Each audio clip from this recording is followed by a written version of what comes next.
विद्यालय स्तरीय पीएमश्री उत्सव झरड़ा नवपल्ली सरकारी उच्च विद्यालय अनुष्ठित। ढेंकानाल जिला हिंदोल स्थित पीएमश्री नवपल्ली सरकारी उच्च विद्यालय जरड़ाठारे विद्यालय स्तरीय पीएमश्री उत्सव अनुष्ठित होइथिला। एही कार्यक्रम रे मुख्य अतिथि भावे हिंदोलर विधायिका श्रीमती सीमा राणी नायकंक कर कमल रे विद्यालय स्तरीय पीएमश्री उत्सव बुधवार दिन अनुष्ठित होइथिला।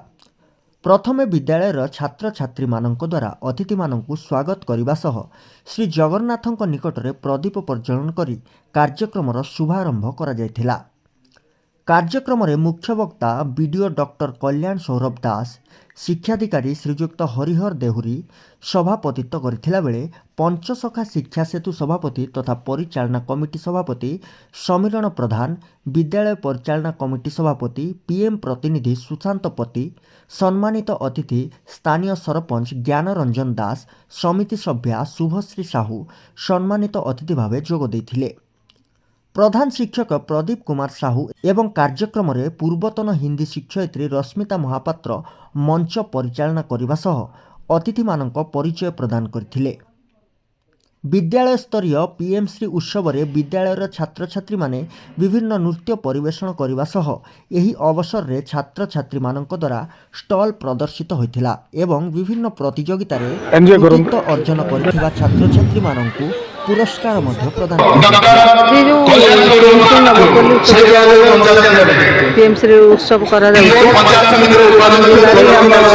जोड़े स्कूल रही भल लगे स्कूल आटमोस्फियर आगु आम भी आसिक देखीचु जो प्रधानमंत्री पीएमश्री महोत्सव रही डेभलप शिक्षा शैली की पीएमश्री स्कूल मुख्य उद्देश्य रही।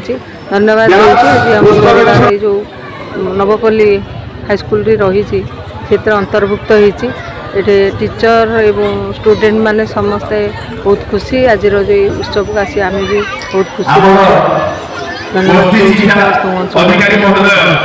निश्चित रूपे नवपल्ली पीएमश्री प्रथम बयस आज प्रथम वर्ष तार पूरण कार्यक्रम चलती पिला मानकर सांस्कृतिक कार्यक्रम विधायक महोदय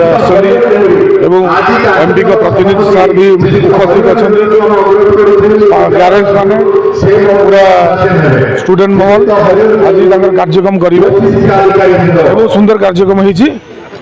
हिंदोलरू प्रकाश चंद्र नाथंक रिपोर्ट आम टीवी।